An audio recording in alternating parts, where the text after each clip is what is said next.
السلام علیکم ورحمۃ اللہ وبرکاتہ۔ طارق میر آپ کی خدمت میں حاضر ہے اپنے یوٹیوب کے چینل ZKF نیوز کے ساتھ۔ ناظرین، میں کافی دنوں سے ایک پوسٹ جو ہے وہ تصویر کی شکل میں ویڈیو پہ دیکھ رہا ہوں۔ کچھ ہمارے دوست جو ہے وہ محبت کرنے والے ہمارے دوست جو ہے وہ ایک کمپیریزن بیان کر رہے ہیں۔ آج کل ایک طرف وہ عمران خان کی تصویر لگاتے ہیں، دوسری طرف تصویر لگاتے ہیں ہمارے دوسرے کریکٹر شاہد لطیف کی، غالباً شاہد لطیف ان کا نام ہے، تو جنہوں نے یہ کہا کہ میں گستاخ رسول کے سر کی قیمت یہ لگاؤں گا اور یہی میری ویلتھ ہے، اس کی بنیاد پر ان کے اوپر مقدمہ بھی ہوا، سارا کچھ ہوا، آپ سب جانتے ہیں وہ ساری باتیں۔ تو دوستان گرامی قدر، یاد رکھیے کہ خاص طور پر میں عرض کروں گا اپنے دینی طبقہ سے کہ اللہ کا قرآن ہمیں یہ کہتا ہے کہ مفہوم آیت کا یہ ہے کہ جب بھی کوئی فیصلہ کرو تو ہو حق کا دامن کبھی بھی جو ہے وہ نہ چھوڑو، بھلے جس کے خلاف ہم فیصلہ کریں ہمارا مخالف ہی کیوں نہ ہو، جس کے خلاف ہم بات کریں مخالف ہی کیوں نہ ہو، لیکن حق کا دامن ہمیں جو ہے وہ نہیں چھوڑنا چاہیے۔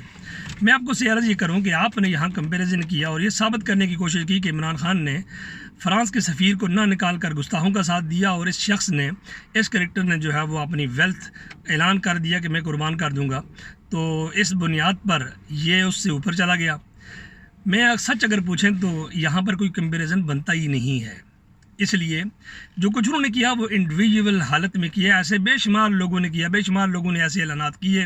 اگر یہ ہم بات کریں تو پھر سلمان رشدی کے خلاف تو ایرانیوں نے کیا تھا، ایرانیوں کے امام خمینی نے کیا تھا، اس کو تو شاید ہم لوگ، بہت سارے لوگ ہمارے مسلمان ماننے کے لیے بھی تیار نہیں ہوں گے۔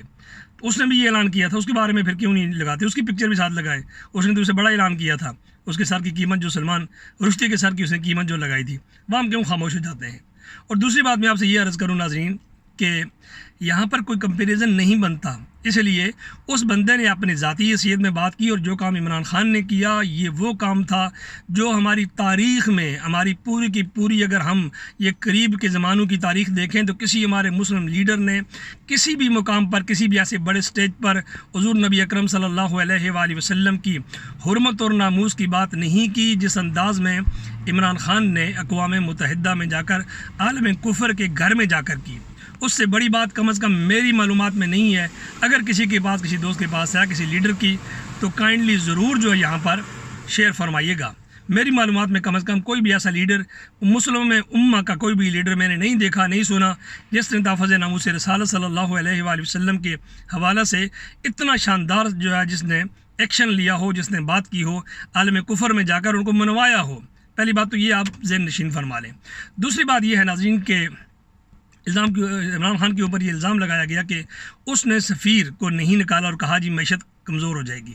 میرا سوال یہ ہے کہ کیا عمران خان نے اپنی ذاتی معیشت کی بات کی یا آپ لوگوں کی معیشت کی بات کی؟ اس کے پیش نظر کیا ملک تھا یا اس کے پیش نظر اپنی ذات تھی؟ کیا کفار کے ساتھ معاہدے نہیں کیے جاتے؟ کیا بہت سارے ایسے واقعات موجود نہیں ہیں اس تاریخ اسلام میں بری پڑی ہے کہ جب کفار کے ساتھ مختلف مواقع پر بہت سارے ایسے معاہدات کیے گئے جو بظاہر لگ رہا تھا کہ ہمارے خلاف ہیں، لیکن ان کا فائدہ اٹھایا گیا۔ باقی سارے معاہدات کو چھوڑیں، صلح حدیبیہ کو اٹھا لیں۔ صلح حدیبیہ میں صحابہ کرام کا کیا موقف تھا اس وقت ابتدا میں؟ بعد میں جب معاہدہ ہو گیا سب نے کہا بالکل ٹھیک ہے، لیکن ابتدا میں کیا صورتحال تھی؟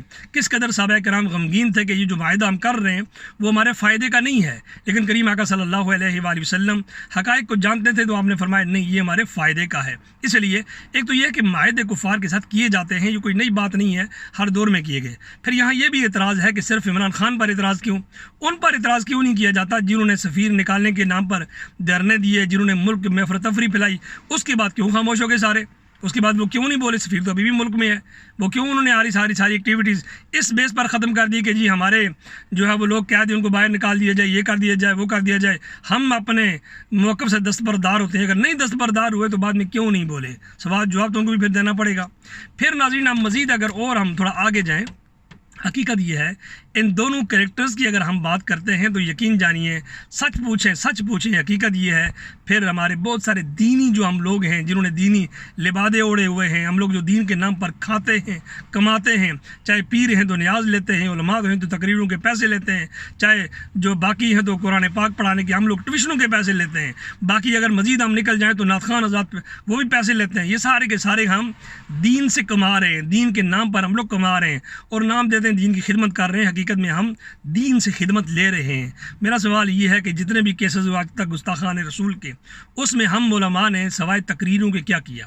مجھے بتائیے، جتنے دھرنے ہوئے دھرنوں میں مجھے کوئی ایسا ایک نامی گرامی نام بتا دیں آج تک کہ فلاں جو ہے وہ گدی کا سجادہ نشین کسی آرمی کی یا پولیس کی گولی سے شہید ہوا، یا فلاں بڑے جید عالم دین شہید ہوئے جو ہے وہ اس کی پولیس کی گولی سے تحفظ ناموس رسالت کے لیے۔ وہاں بھی شہید ہونے والے جو ہے وہ ہماری طرح کے بالکل عام لوگ تھے، سیم اسی طرح جس طرح بارڈر میں ہمارے چھوٹے بیچارے سپاہی شہید ہوتے ہیں، بڑے وہاں کے وہاں ہی وہ عزت و احترام کی زندگی پرسکون لائف گزار رہے ہوتے ہیں۔ اور دوسری بات یہ ہے ناظرین کہ ہم لوگوں نے تقریریں کی اور اگر قربانیاں دی ہیں تو ہر دور میں انہی لوگوں نے دی ہیں۔ آج اگر کریکٹر شاہد لطیف کے خلاف مقدمہ بنا تو کل ممتاز حسین قادری رحمۃ اللہ علیہ کے خلاف بنا تھا، وہ بھی تو عالم نہیں تھا، وہ بھی تو ایک سپاہی تھا۔ اس سے پہلے پیچھے چلے جائیں تو عامر چیمہ شہید رحمۃ اللہ علیہ، وہ بھی تو ایک انجینئر تھا۔ تو پھر ہم لوگ کہاں ہیں؟ ہم لوگ کہاں کھڑے ہیں؟ چاہیے تو یہ کہ ہم ان لوگوں کی پریز کریں، ان کی تعریف کریں جنہوں نے اپنا اثر و رسوخ استعمال کرتے ہوئے میرے کریم آقا صلی اللہ علیہ وآلہ وسلم کی تحفظ کی بات کی، ناموس کی بات کی۔ اور ہم کیا کرتے ہیں کہ ہم اپنی لا علمی کی بنیاد پر، جہالت کی بنیاد پر ہم لوگ کمپیریزن شروع کر دیتے ہیں، ایک کو اٹھاتے ہیں دوسرے کو گرا دیتے ہیں۔ خدا رہا اس رویے کو بدلیں یار، دونوں کو، جن دونوں نے اپنے اپنے حیثیت میں جو کیا اس کو تسلیم کریں۔ شاہد لطیف نے جو کچھ کیا اس کو بھی تسلیم کریں، غالباً شاہد لطیف ان کا نام ہے، اور جو عمران خان نے کیا اس کو بھی تسلیم کریں۔ جو کچھ اس نے بھی کیا وہ بھی کسی اور نے نہیں کیا۔ مان لیں اس بات کو، سیاسی اختلاف کو ایک طرف رکھ کے۔ تو امید ہے کہ آپ میری بات سمجھ گئے ہوں گے، اور اگر اچھی لگے، صحیح لگے تو شیئر بھی کیجئے، غلط لگے تو ضرور میری اصلاح کیجئے گا۔ میں اصلاح کرنے سے ناراض نہیں ہوتا اگر ادب کے دائرے کے اندر رہ کر کی جائے۔ السلام علیکم ورحمۃ اللہ وبرکاتہ۔